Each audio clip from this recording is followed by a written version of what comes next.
ஆண்டவராகிய இயேசுவின் இனிய நாமம் மகிமைப்படுவதாக. சத்தியம் டிவி நேயர்களுக்கு என் அன்பான வாழ்த்துக்கள். காதுள்ளவன் கேட்க கடவன் என்ற இந்த நிகழ்ச்சியை நீங்கள் தொடர்ந்து கேட்டுக்கொண்டு வருகிறீர்கள்.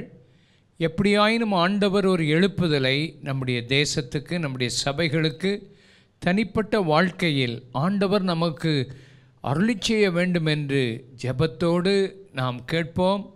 ஆவியானவர் நமக்கு உதவி செய்வார். இன்றைக்கு பரிசுத்த ஆவியானவர் இறங்கி அவர் அமர்ந்திருக்கிற ஒரு சூழ்நிலையை ஒரு எழுப்புதலுக்கு நாம் ஏற்படுத்த வேண்டும் என்ற தலைப்பில் நாம் பார்க்க போகிறோம். பரிசுத்த ஆவியானவர் இறங்கி வருவதும், தேவ பிரசன்னம் வல்லமையாய் நம்முடைய மத்தியில் இறங்கி வருவதுமே எழுப்புதலை கொண்டு வரும். ஆதியாகமத்தின் புஸ்தகம் 8ஆம் அதிகாரம் 7ஆம் வசனம் 8ஆம் வசனத்தை நாம் வாசிக்கும்போது, ஒரு காகத்தை வெளியே விட்டான்.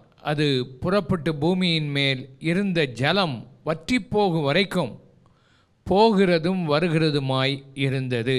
பின்பு பூமியின் மேல் ஜலம் குறைந்து போயிற்றோ என்று அறியும்படி ஒரு புறாவை தன்னிடத்திலிருந்து வெளியே விட்டார். பூமியின் மீதெங்கும் ஜலம் இருந்தபடியால் அந்த புறா தன் உள்ளங்கால் வைத்து இளைப்பாற இடம் காணாமல் திரும்பி பேழையிலே அவரிடத்தில் வந்தது. அவன் தன் கையை நீட்டி அதை பிடித்து தன்னிடமாக பேழைக்குள் சேர்த்து கொண்டான். பின்னும் 7 நாள் பொறுத்து மறுபடியும் ஒரு புறாவை பேழையிலிருந்து வெளியே விட்டான். அந்த புறா சாயங்காலத்தில் அவனிடத்தில் வந்து சேர்ந்தது. இதோ அது ஒரு கொத்திக்கொண்டு வந்த ஒரு ஒலிவ மரத்தின் இலை அதன் வாயில் இருந்தது. அதனாலே நோவா பூமியின் மேல் ஜலம் குறைந்து போயிற்று என்று அறிந்து கொண்டான். பின்னும் 7 நாள் பொறுத்து அவன் ஒரு புறாவை வெளியே விட்டான். அது அவனிடத்துக்கு திரும்பி வரவில்லை. பேழையிலே ஜலம் இருந்து கொண்டிருந்த போது பேழை மிதந்து கொண்டே இருந்தது. 40 நாள் கழித்து ஜலம் வற்றி போக காத்து கொண்டே இருந்தான். ஜலம் வற்றி போயிட்டோ இல்லையோ என்று பார்க்க ஒரு புறாவை அனுப்பி வைத்தான். முதலாவது ஒரு காகத்தை அனுப்பினான். அந்த காகம் போகிறதும் வருகிறதுமாய் இருந்தது. பின்பு வராமலே போய்விட்டது. அதனுடைய அர்த்தம் அது இளைப்பாறுதல் அடைந்த ஒரு காகம் அல்ல. அது போகிறதும் வருகிறதும் அதனுடைய முக்கியமான காரியமே அங்கு செத்து கிடந்த, அங்கு அழிந்து கிடந்த அவைகளை கொத்தி சாப்பிடுகிறது தான் காகத்தினுடைய ஒரு வேலை. ஆனால் புறா இளைப்பாறுகிற ஒரு இடம் இருந்தால் அங்கே அமைதியான ஒரு சூழ்நிலை இருக்கும் இடத்துக்குத்தான் புறா போகிறதை நாம் பார்க்கிறோம். புறா அருமையாக ஒரு ஒலிவ இலையை கொத்தி கொண்டு வந்தது. பின்பு தான் இளைப்பாறுகிற ஒரு அமைதியான ஒரு சூழ்நிலையை பார்க்கத்தான் அது விரும்பினது. அதே போல அந்த அமைதியான சூழ்நிலை வந்த பின்பு அந்த புறா அந்த இடத்தில் போய்விட்டது என்பதை நாம் பார்க்கிறோம். புறாவின் அர்த்தம் லூக்கா எழுதின சுவிசேஷம் 3ஆம் அதிகாரம் 21ஆம் வசனத்தை நாம் வாசிக்கும்போது, ஜனங்கள் எல்லாரும் ஞானஸ்நானம் பெற்ற போது இயேசுவும் ஞானஸ்நானம் பெற்று ஜெபம் பண்ணுகையில் வானம் திறக்கப்பட்டது. பரிசுத்த ஆவியானவர் ரூபம் கொண்டு புறாவைப் போல அவர் மேல் இறங்கினார். வானத்திலிருந்து ஒரு சத்தமும் உண்டாகி, நீர் என்னுடைய நேசகுமாரன், உம்மில் பிரியமாயிருக்கிறேன் என்று உரைத்தது. பரிசுத்த ஆவியானவர் புறாவைப் போல ரூபம் கொண்டு இயேசுவின் மேல் வந்து அமர்ந்தார் என்பதை பார்க்கிறோம். இந்த உலகமானது பயங்கரமான ஒரு சூழ்நிலைக்குள்ளே இருக்கிறது. அசுத்தமான காரியங்கள் இந்த உலகத்துக்குள்ளே இருக்கிறது. சபையை பார்த்தால் சபைக்கும் சபையில் வர விசுவாசிக்கும் உலகத்தில் உள்ளவனுக்கும் ஒரு வித்தியாசம் தெரிகிறது இல்லை.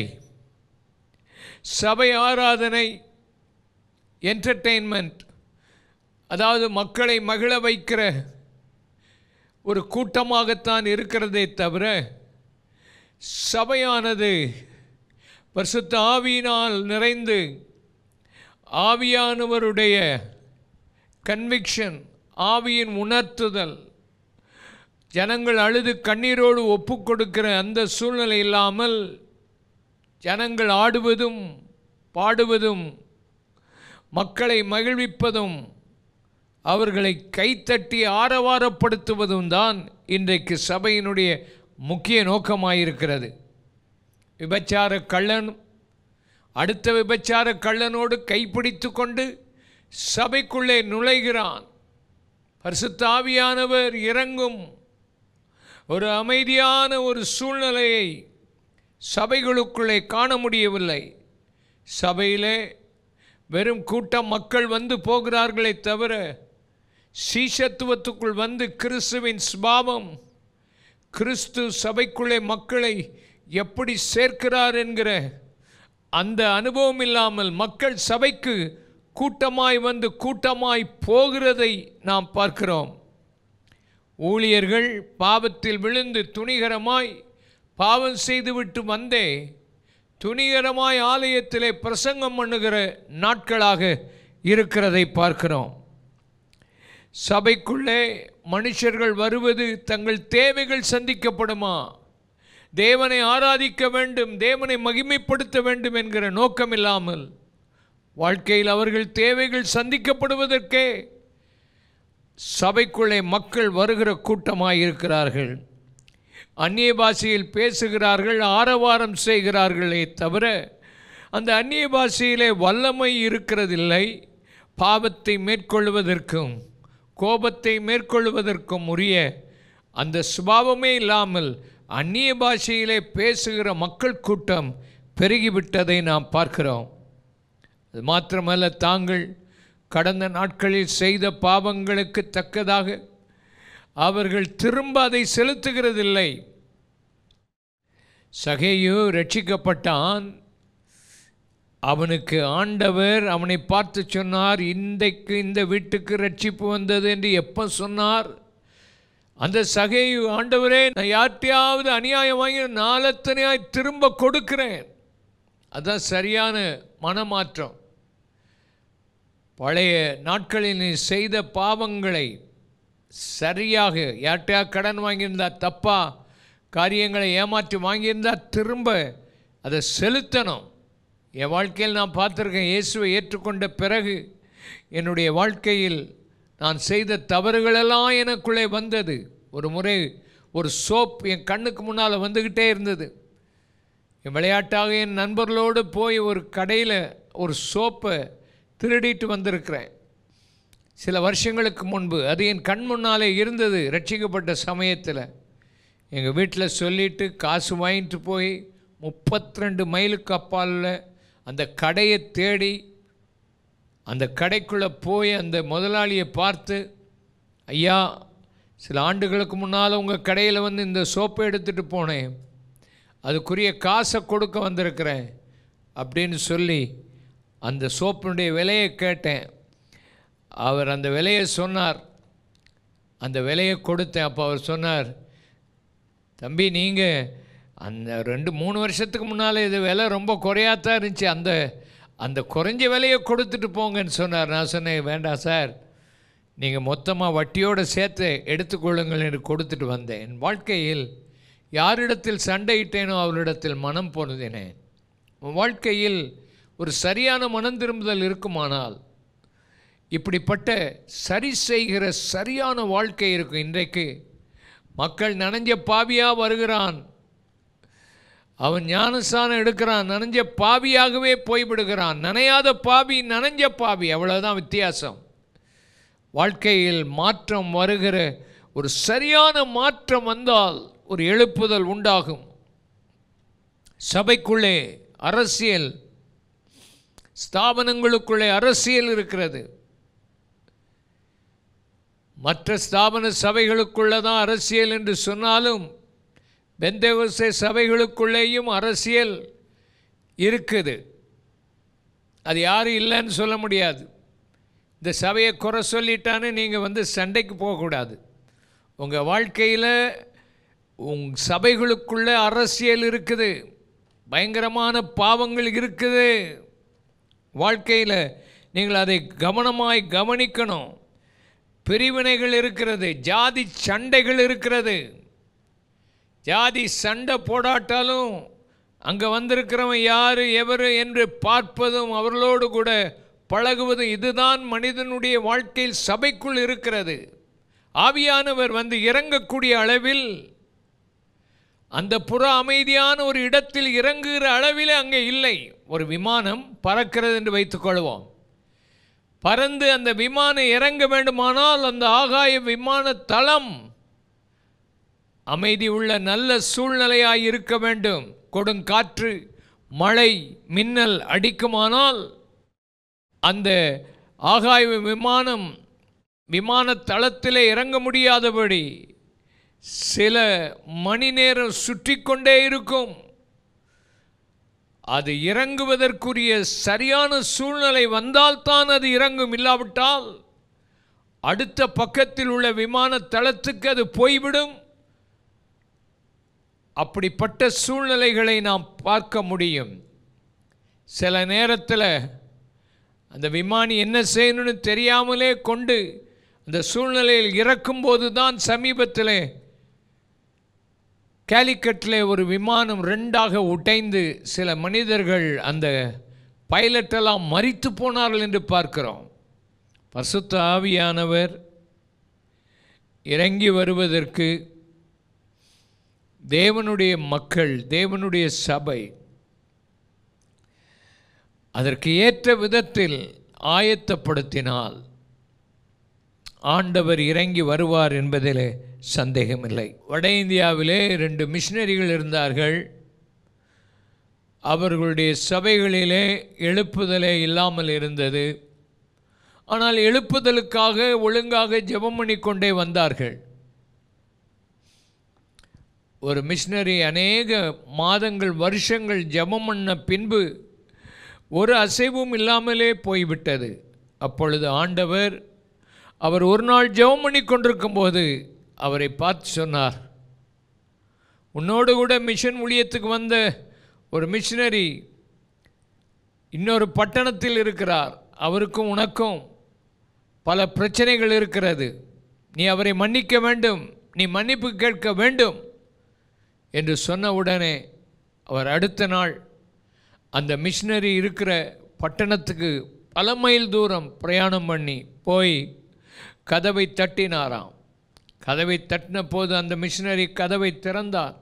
திறந்த உடனே இந்த மிஷினரியை பார்த்த உடனே அவர் திகைத்து போய் முழங்கால் படியிட்டு அவர் அழுது, ஐயா, நீங்கள் என்னை மன்னிக்க வேண்டும் என்று கதறினார். இவர் சொன்னார், இல்லை, நான் மன்னிப்பு கேட்க வந்திருக்கிறேன், தயவாக என்னை மன்னித்து கொள்ளுங்கள், நமக்குள் மனஸ்தாபம் வேண்டாம் என்று சொல்லி அவர்கள் இருவரும் ஒருவரை ஒருவர் கட்டிப்பிடித்து அன்பு கூர்ந்து மன்னிப்பு கொடுத்து வந்தார்கள். 6 மாத காலத்துக்குள் இந்த 2 பேருடைய ஊழியத்திலேயும் ஆவியானவர் இறங்கி அநேக ஆத்துமாக்களை கொள்ளை பொருளாய் கொடுத்தார். சபை வளரவில்லையா? குடும்பங்கள் ஆசீர்வதிக்கப்படவில்லையா? பரிசுத்த ஆவியானவர் அமைதியாய் இறங்கி உன்னுடைய வீட்டிலே இறங்க முடியவில்லையா? ஆவியானவர் வீட்டில் வேதத்துக்கு பதிலாக ஒவ்வொரு ரூம்லையும் ஒரு டிவி வைத்திருக்கிற, அது ஓடிக்கிட்டே இருக்குது. உன் வீட்டில் தேவ ஆவியானவர் இறங்குறதுக்கு பதிலாக உன் வீட்டுக்குள்ளே சண்டைகளும் சமாதானமற்ற நிலைமைகளும், ஆண்டவரை நோக்கி பார்க்காமல் பணத்துக்கும் பொருளுக்கும் மற்ற விதமான காரியத்துக்கும் முக்கியத்துவம் கொடுத்து உன் வாழ்க்கையை ஓட்டி கொண்டிருக்கிறாய். ஆவியானவர் அமைதியாய் இறங்கி வருவதற்குரிய ஒரு வீடாக உன் வீடு இருக்கிறதா? உன் சபை அப்படிப்பட்ட ஒரு சபையாக இருக்கிறதா? இந்த நாட்களில் கர்த்தரை நோக்கி பார்த்து, ஆண்டவரே, என் வாழ்க்கையில், எங்கள் குடும்பத்தில், எங்கள் சபைகளில் ஆவியானவர் அமர்ந்து இறங்குகிற ஒரு நல்ல இடமாக எங்கள் குடும்பத்தை மாற்றிவிடும் என்று சொல்லி ஜெபம் பண்ணினால் ஆண்டவர் நம்மை ஆசீர்வதிப்பார். நோவா ஜலம் குறையும் வரைக்கும் காத்திருந்தான். 40 நாளுக்கு பிறகு ஜலம் வற்றிவிட்டதா என்று பார்த்தான். 150 நாள் காத்திருந்தான். அதற்கு பின்பு ஒரு காகத்தை வெளியிலே விட்டான். அதற்கு பின்பு ஒரு புறாவை விட்டார். 7 நாள் அதுக்கு பின்பு காத்திருந்து இன்னொரு புறாவை அவர் அனுப்பினார்.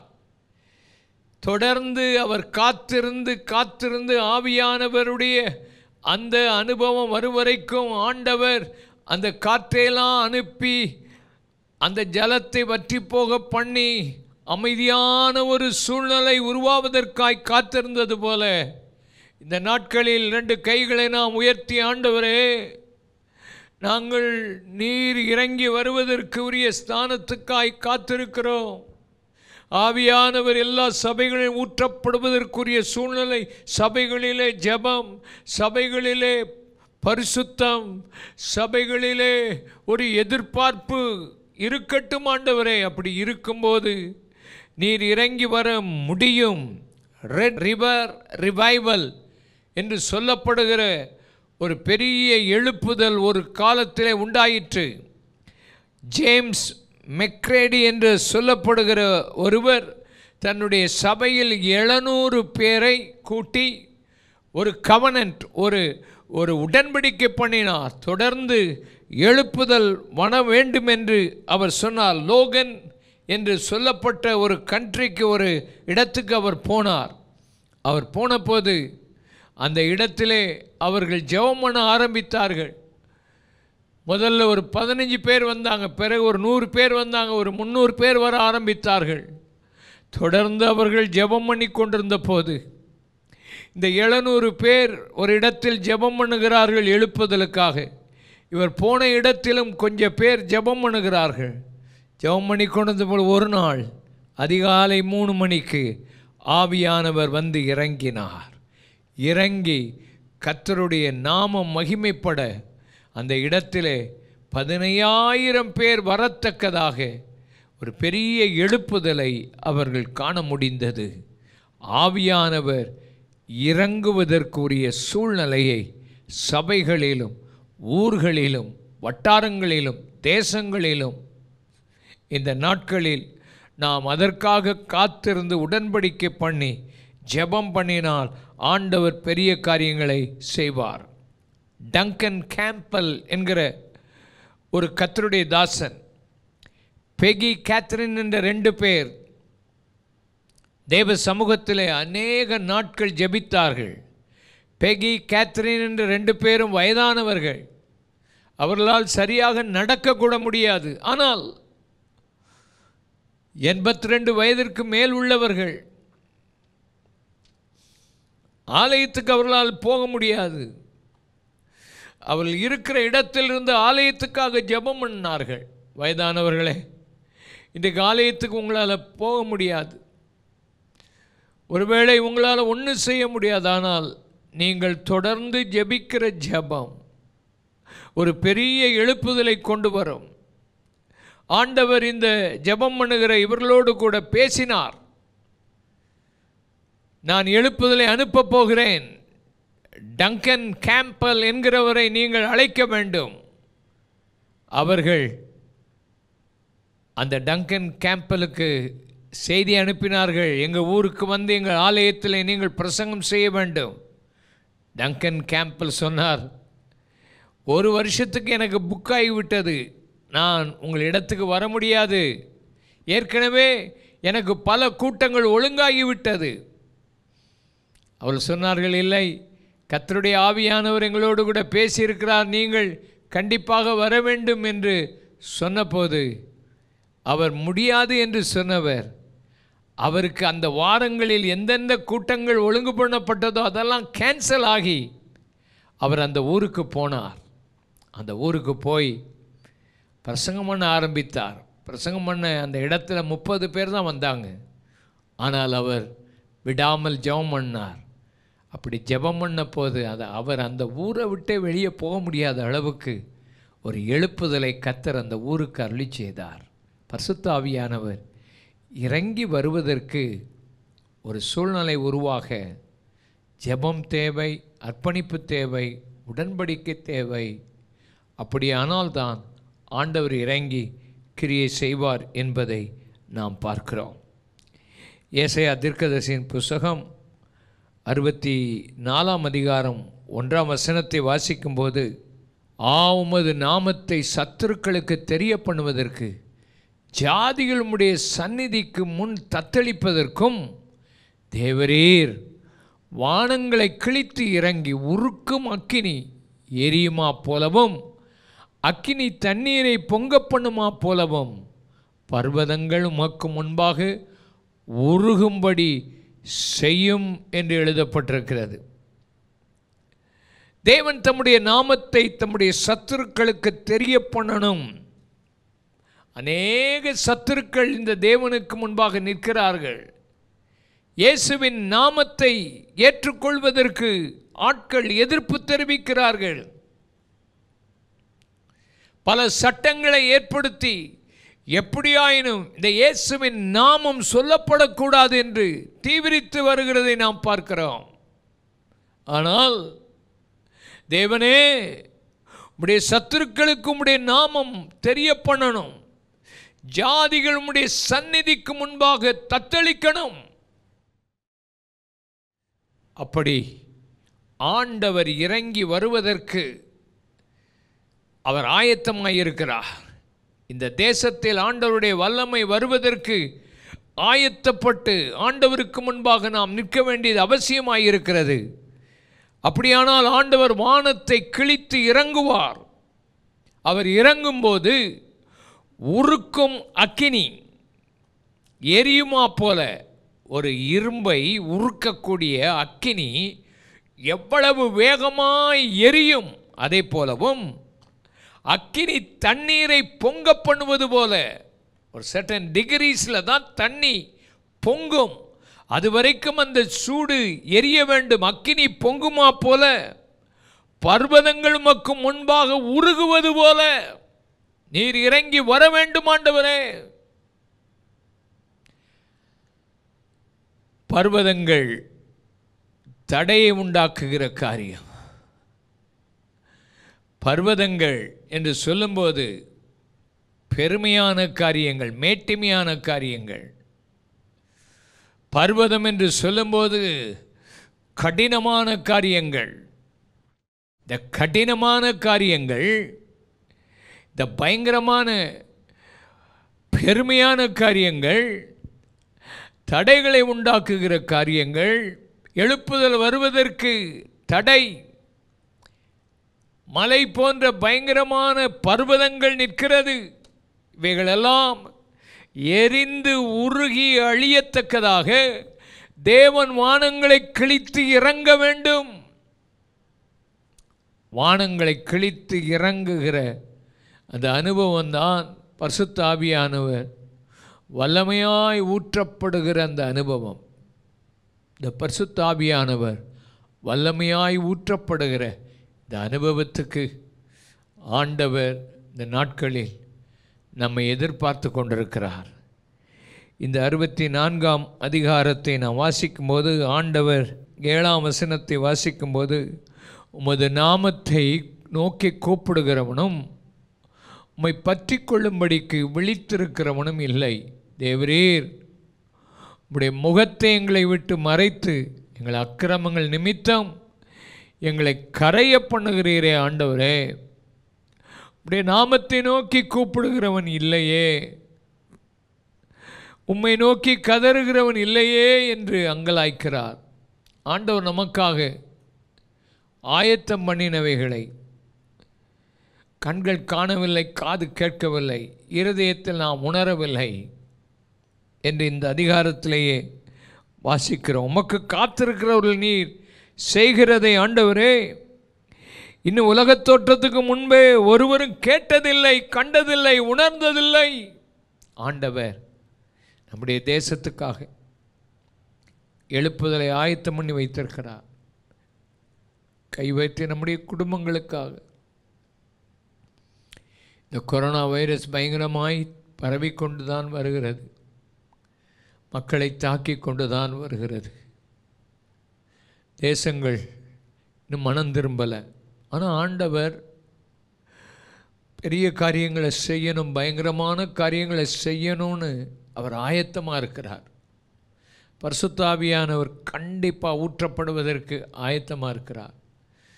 ஜனங்கள் மனம் திரும்பணும், அவரை நோக்கி கூப்பிடணும். 64ஆம் அதிகாரத்தில் நம்ம வாசிக்கும்போது 10ஆம் வசனம், அது பரிசுத்த பட்டணங்கள் வனாந்தரமாயினப்பா, சீயோன் வனாந்தரமாயிற்று, எருசலேம் பாழாய் கிடக்கிறது.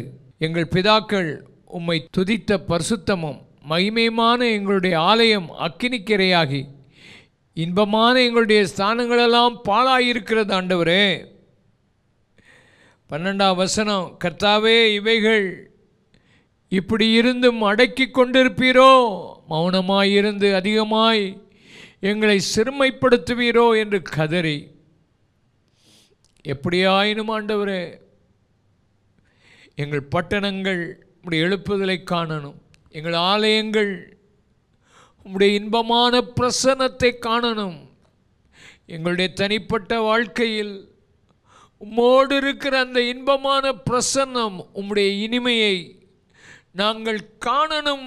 சபைகளிலே ஏதோ சபையில் ஒரு ஆராதனை நடந்தது, முடிந்தது, போனோம் என்று இல்லாதபடி உடைய மகிமையின் பிரசன்னம், ஆவியானவருடைய அசைவு, உம்முடைய மகிமை ஆலயத்தை வந்து நிரப்பணும். இந்த வசனத்தை கேட்டுக்கொண்டிருக்கிற உன் வாழ்க்கையில், உன் குடும்பத்தில் நீ படுக்க போகிற நேரமாகிவிட்டது. ஆனால் உன்னோடு கர்த்தர் இடைப்படணும்னு விரும்புகிறார். உன் வாழ்க்கையில் ஒரு மாற்றத்தை கொண்டு வர விரும்புகிறார். உன் குடும்ப நிலையை பார். ஆவியானவர் வந்து தங்கியிருக்கிற ஒரு இடமாக இருக்கிறதா? இல்லாவிட்டால் சண்டையும் பிரச்சனையும் எரிச்சலோடு நீ படுக்கைக்கு போகிறாயோ? உன்னை கொண்டு கர்த்தர் உன் வட்டாரத்தில் ஒரு எழுப்புதலை கொடுக்கத்தான் உன்னை தெரிந்து அந்த வட்டாரத்தில் வைத்திருக்கிறார். உன் குடும்பத்தை கர்த்தர் மாற்றி அமைப்பார். ஊழியக்காரரே, சபைகளில் கர்த்தருடைய ஆவியான ஊற்றப்பட அதிகமாய் ஜெபம் பண்ணுவோமா? கர்த்தர் எப்படியும் பெரிய காரியங்களை செய்வாராக. ஜெபம் பண்ணுவோம். நம்ம எல்லாரும் ஒருமனப்பட்டு ஜெபிப்போம். பரிசுத்த ஆவியானவரே, இந்த வேளையில் எங்கள் மத்தியிலே நீர் வருகிறதற்காக ஸ்தோத்திரம். பரிசுத்த ஆவியாக இறங்கி வந்து இளைப்பாறுகிற ஒரு இடமாக எங்கள் சபைகளை மாற்றும், எங்கள் தேசத்தை மாற்றும். பயங்கரமான பாவங்களும் பாவத்தின் கிரியைகளும் நம்முடைய பிரசன்னத்தை ஆண்டவரே தள்ளிவிடக்கூடிய காரியங்களும் குடும்பங்களில் இராதபடி மாற்றி அமைத்து, எங்கள் பட்டணங்கள் எருசலேம் சீயோன் பாழாய் கிடக்கிற வனாந்தரமாயிராதபடி எங்களுக்கு நீர் ஆயத்தம் பண்ணினவைகளை எங்கள் கண்கள் காணணும், எங்கள் இருதயம் உணரணும், எங்கள் செவிகள் கேட்கணும். இந்த நாளிலே எத்தனையோ இடங்களில் எழுப்புதலை அனுப்பினதை நாங்கள் பார்க்கிறோம். பார்வாஸ் அவர்கள் மத்தியிலே நீர் எழுப்புதலை அனுப்பியிருக்கிறீரப்பா. எத்தனையோ மக்கள் மத்தியிலே எழுப்புதலை அனுப்பியிருக்கிறீர். எங்கள் வாழ்க்கையிலும் எழுப்புதலை காண உதவி செய்யும். உடைய நாமத்தை மகிமைப்படுத்தும். அதிகமான கிருபையை கொடும். விசுவாசத்தோடு நாங்கள் ஜெபிக்கிறோம். எழுப்புதலை காண உதவி செய்யும். இயேசுவின் இனிய நாமத்தில் பிதாவே, ஆமேன், ஆமேன். ஆத்துமாவே கர்த்தரை ஸ்தோத்திரி, என் முழு உள்ளமே அவருடைய பரிசுத்த நாமத்தை ஸ்தோத்திரி. என் ஆத்துமாவே கர்த்தரை ஸ்தோத்திரி, அவர் செய்த சகல உபகாரங்களையும் மறவாதே. ஆமேன். நம்முடைய கர்த்தராகிய இயேசு கிறிஸ்துவின் கிருபை, பிதாவாகிய தேவனுடைய அன்பு, பரிசுத்த ஆவியானுடைய அந்யோன்ய ஐக்கிய சமாதான சுகம் இப்பொழுது எப்பொழுதும் நம் அனைவரோடும் கூட வருகை மட்டும் இருப்பதாக. Amen, amen. God bless you. அடுத்த வாரமும் கர்த்தருக்கு சித்தமானால் நாம் சந்திப்போம். அதுவரை ஜெபியுங்கள், எழுப்புதலை காண்போம். காதுள்ளவன் கேட்க கடவன்.